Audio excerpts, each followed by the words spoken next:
Today's lesson all about lead arm disconnect. Now, what is lead arm disconnect? Lead arm disconnect means that when we are taking our backswing, our lead arm separates from the left-hand side of our chest. If you're a right-hander, of course, opposite if you are a left-hander, as we're moving in the early parts of the golf swing. Now, if we've got this as what I would call a primary fault, it can lead to what I would call secondary faults. And those secondary faults generally will be the fact that we get a lot of hand rotation, we get a sensation where all of a sudden we're out here and then we pull the club head in massively because we know we need to get it behind us, which causes us to get shallow and an open club face, which then also can lead to what we call lead arm high issues at the top of the backswing and also coming over the top. So if you see any of those secondary faults in your swing, it could simply come from the fact that your lead arm is disconnecting in your backswing. So what are the causes of lead arm disconnect? Now, a very, very common one is one in your setup. And it's the person who takes their setup and they get excessive knee bend in their setup and the club is simply too close to their body.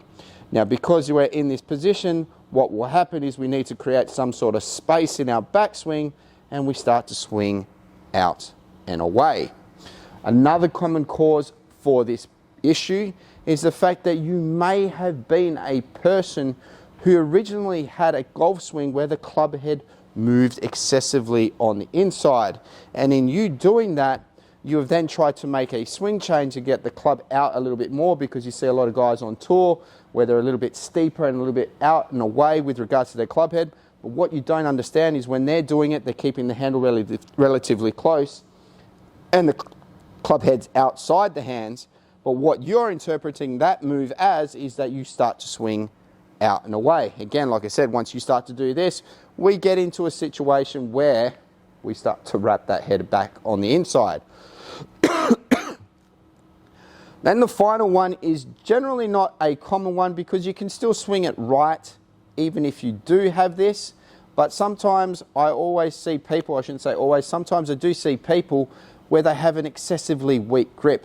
And because you've got an excessively weak grip, your trail arm gets a little bit on top in your setup and it looks like you're closed with the arms, but because you're so much on top and you're so weak, it generally leads to what I would call ineffective moves, and then that handle moves out and away in the backswing.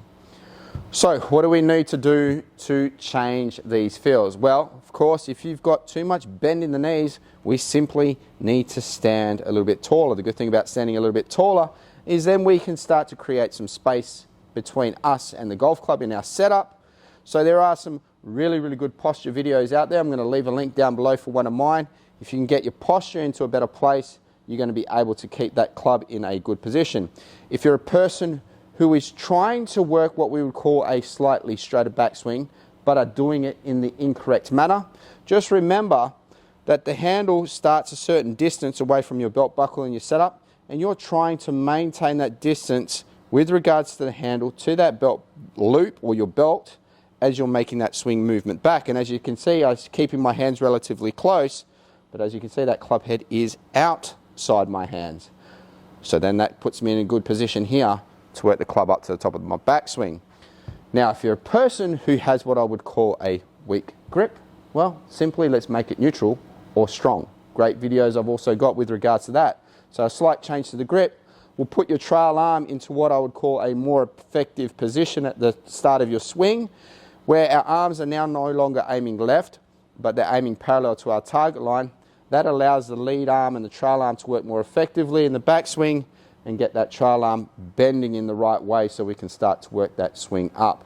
All those three simple things will change your path in your golf swing and get you a little bit more connected. Now, there's a great little trick you can do out on the golf course where you're not breaking the rules of golf.